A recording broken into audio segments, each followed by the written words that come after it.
The crisis of our times is that our societies do not consider human purpose and the deeper meaning of human existence. Dark pathways will always emerge and grow in the places where the light is flickering without focus or intent.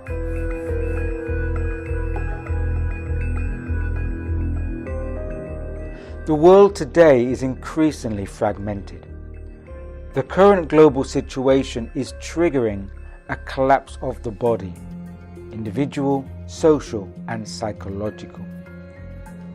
The collective social mind too is in trauma, and the body is showing this illness or dis-ease. Our modern economic-driven societies were already collapsing when the bioagent came along to accelerate the process. We are now being impacted not only by the forces around the bioagent, but also an infovirus and a psychovirus. Our social mind and body are collapsing morally and spiritually. We are walking unguided through a new landscape of anxiety. We are being blindsided by what I see as the bullfighter effect. This is where the bullfighter keeps the bull blinded and fixated by the cape. The bull twists, turns and runs, yet always their vision is narrowed onto the cape that is always placed right in front of their nose. Similarly, people live their lives blinded by a cape they never comprehend. We are being cajoled and coerced into chasing the cape, and because of this, our vision is narrowed and we are unable to see the bigger picture. People are fighting between themselves for scraps of the cape. Yet we are not seeing those who are holding the capes, those disguised as the bullfighters. Our societies, our cultures, and our very humanity is being recoded. We are being recoded biologically, socially, and psychologically. The biological and psychological dimension has coalesced to the detriment of our inner life, the life of the spirit. Hello, and I would like to give my thanks and appreciation to Yuri Roshka for the opportunity to address you, and speak with you here. And to continue what was said in the video, the opening video, I mean, the current crisis that we're experiencing is being developed on the back of a push for deeper materialism. For materialism is the foundation for developing an external focus out there, away from the inner self. And materialism tells us that what we can see is all there is. And then what we can see is then programmed, manipulated, and orchestrated so that we see only a particular picture, which is generally the mainstream consensus narrative. And if we accept this consensus reality, then we base all our belief sets, our opinions, our reality sets, our understandings upon this consensus narrative, what we can refer to as the chessboard. And once a person believes in the chessboard, then whatever is placed upon it, whether it's political struggles, national rivalries, war, finances, and much, much more, can be cleverly engineered to play out according to specific pre-planned agendas. And this is the nature of the game. So life on this planet, as I see it, is part of a specific gameplay. What I like to say is that the devils are losing, but they haven't yet lost. and the angels are winning, but they haven't yet won. And this is why we are witnessing now these struggles bringing a lot of chaos to the world, as they are being manifested through physical events upon the material chessboard. And these events also play out through engineered polarities. Such extreme polarities include us versus them, east versus west, left versus right, liberal versus conservative, etc., etc. You get the gist.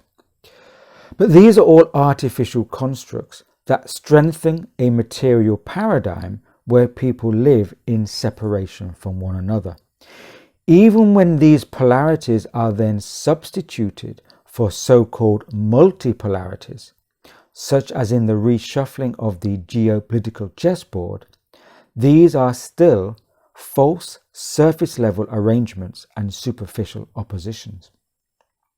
And because our focus is externalized upon the supposed polarities, we are being distracted from what is really going on.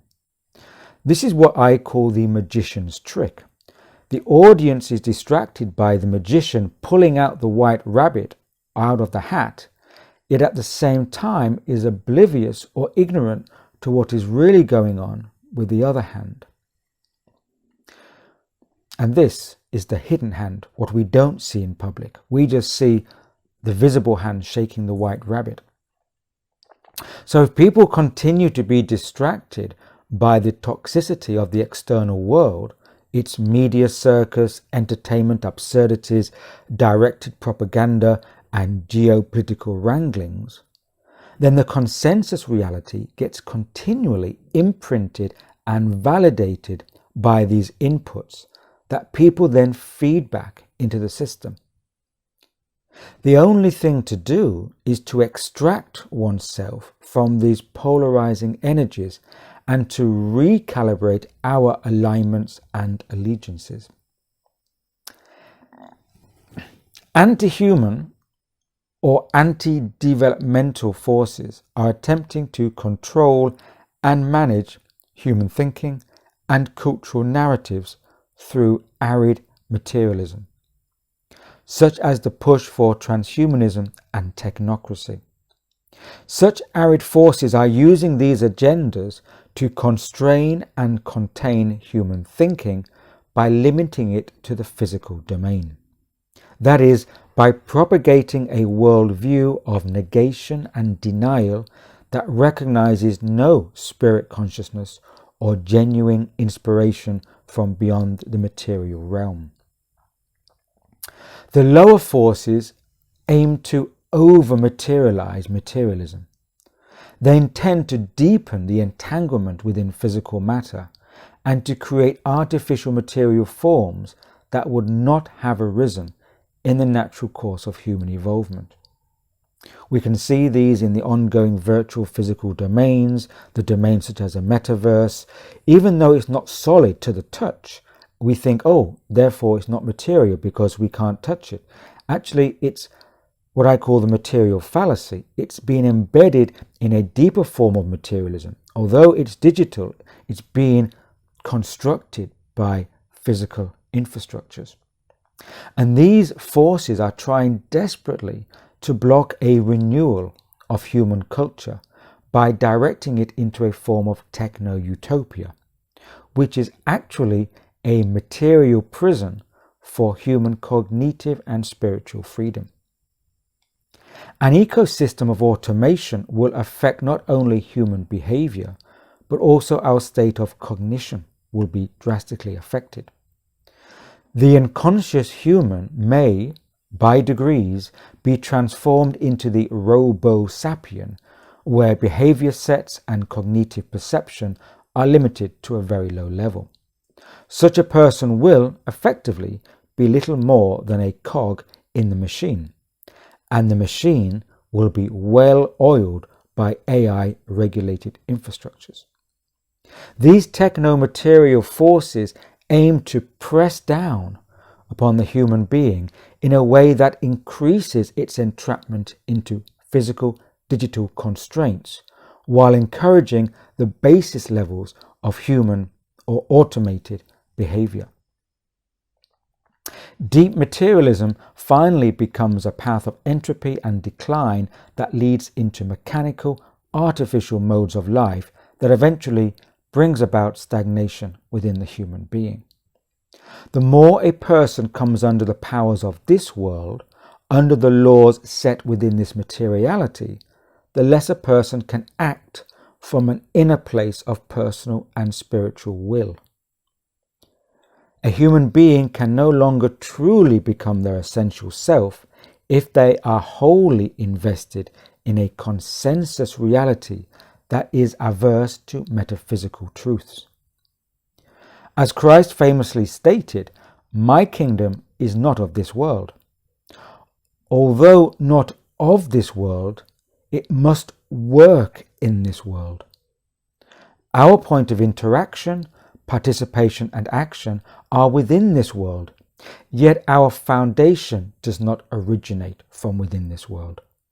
And this combination, this merger, is what creates a strength to be in this world and yet not to be weakened by it.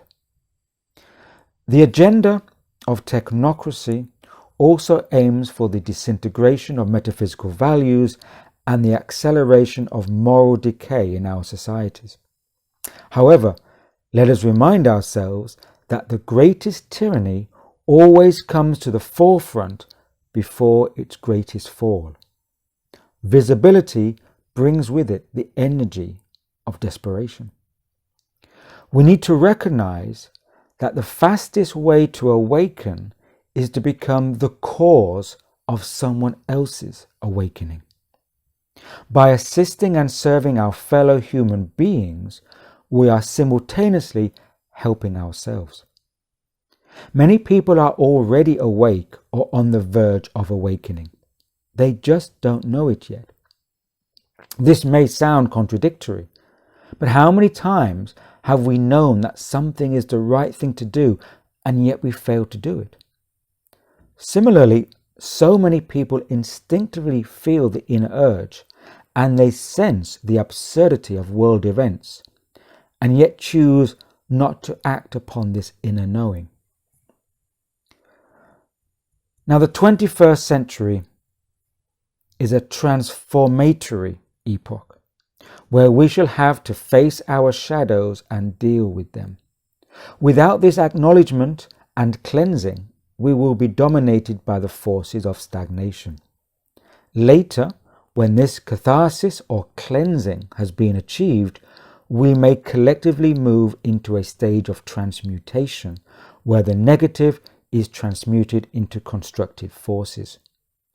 The spirit of our times, therefore, is one of transmutation and transformation.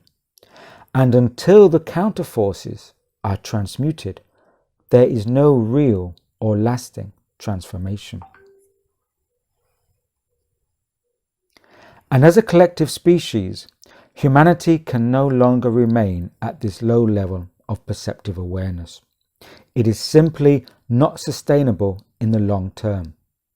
If this polarized state continues, then there is likely to be a splintering in humanity's future, and not everyone will walk the same path going forward.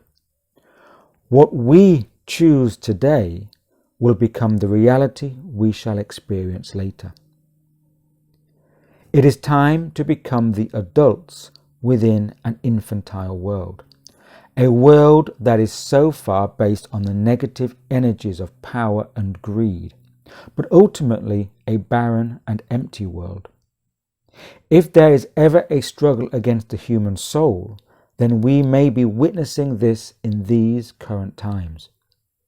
We would do well to remember that each person possesses that special treasure that can never be taken from them. And this is the true, genuine, eternal connection.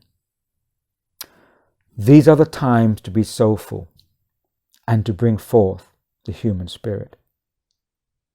Thanks for listening.